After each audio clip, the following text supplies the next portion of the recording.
શક્તિનો સાચો ઉપયોગ જ આપણને મહાન બનાવે છે.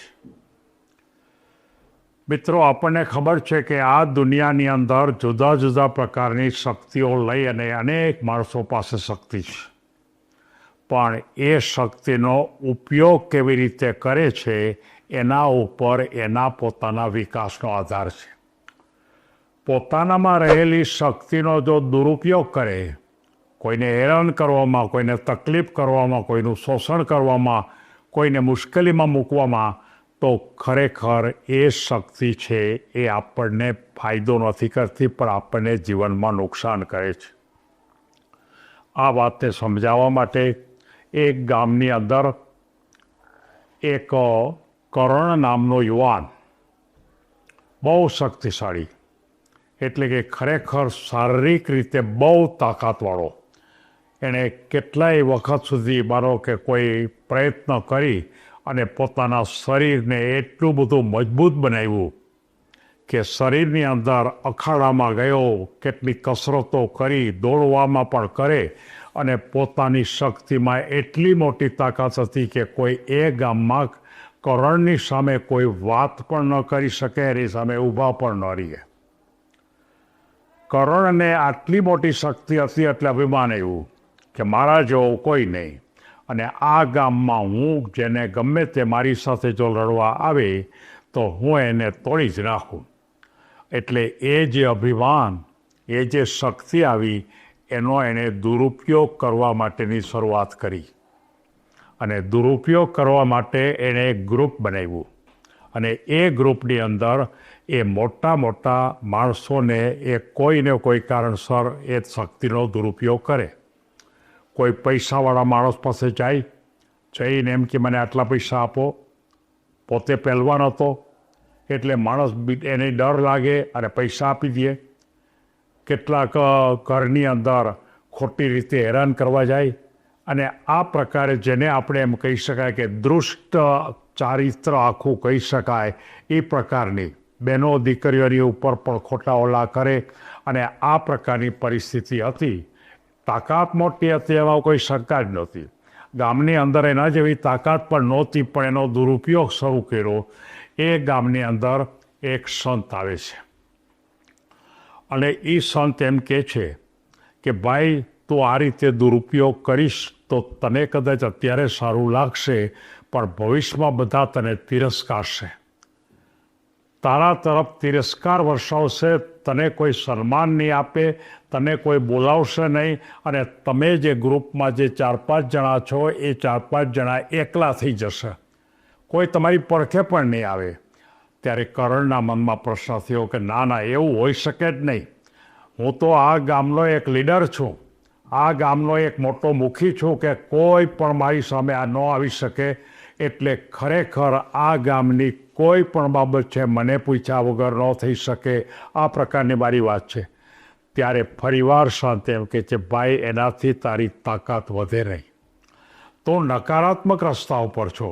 તું બધાને મદદ કર તારી શક્તિનો, ગામને તારી શક્તિનો ઉપયોગ કરાવ. બહાર ગામના કોઈ બીજા માણસો અહીંયા આવતા હોય અને ગામના માણસોને હેરાન કરતા હોય તો તું એનો ઉપયોગ કર, અને એ રીતે ગામને જો સારી બાબત આપીશ તો ખરેખર ગામ તારું પૂજન કરશે, તને આગળ પણ લઈ જવાનો પ્રયત્ન કરશે. એના મનમાં વાત તો ઉતરી. પછી એણે એમ કીધું કે ચાલ હું તને એક પ્રયોગ બતાવું.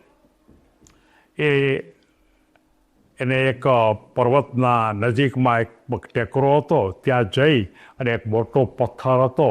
એણે એમ કીધું કે તું આ પથ્થરને ઉપાડ.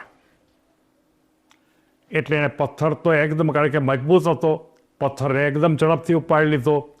પછી એણે એમ કીધું કે આ પથ્થર તે ઉપાડી તો લીધો, પણ ધારો કે હવે તું એ ઉપાડ્યા પછી શું કરીશ? જો આ પથ્થર વડે તું કોઈને હેરાન કરીશ, કોઈને મારીશ, કોઈના ઉપર પથ્થર નાખીશ, તો એનો અર્થ એ થયો કે તારી શક્તિ છે એનો નેગેટિવ ઉપયોગ કર્યો. પણ આ પથ્થર તું ઉપાડી શકો છો, એ તારી શક્તિ છે. એટલે કે જિંદગીની અંદર આપણે જો સારું જ કાર્ય આપણી શક્તિ માટે કરીએ તો જીવનમાં આસપાસના માણસો આપણા માટે પ્રેમ વરસાવશે, આપણને સન્માન આપશે અને જીવનમાં ગામના એક સારા પ્રતિષ્ઠિત વ્યક્તિ તરીકે તું બનીશ. કેતનના મનમાં પ્રશ્ન થયો કે વાત સાવ સાચી છે. ખરેખર બધાય મારાથી ગભરાય છે અને ગભરાય છે એટલે મારી હારે વાત નથી કરતા. મને એમ છે કે મને કોઈ બોલતા નથી ને મારી સામે કોઈ બોલવાની વાત કરતા નથી, પણ હકીકતમાં એ લોકોને કહેવું તો ઘણું છે, બધાને હું હેરાન જ કરું છું. માટે એણે નક્કી કર્યું કે આજ પછી હું મારી શક્તિનો હકારાત્મક ઉપયોગ કરીશ. અને હકારાત્મક ઉપયોગ કરવા માટે એણે શું કર્યું કે ગામની અંદર એક ચોક્કસ પ્રકારના જે યુવાનો હતા એની એક આખી ટીમ બનાવી અને આ ટીમની અંદર કોઈ પણ માણસ બીજાને હેરાન કરતો હોય તો એને હેરાન ન કરે એને માટે પ્રયત્ન કરે. બીજા ગામના માણસો અહીંયા આવીને હેરાન કરતા હોય એટલે કે જેને આપણે એમ કહી શકાય કે ગામના રક્ષક તરીકે, જેને આપણે એમ કહી શકાય કે ગામને ખરેખર સાચા અર્થમાં બહારની કોઈ તકલીફ જ ન પડે, કોઈ મૂંઝવણ જ ન પડે અને કોઈ કુટુંબ ઉપર કોઈ પણ ખોટો માણસ અત્યાચાર ન કરે, આ પ્રકારની ભૂમિકા ઉપર ખરેખર કર્ણે કામ કર્યું.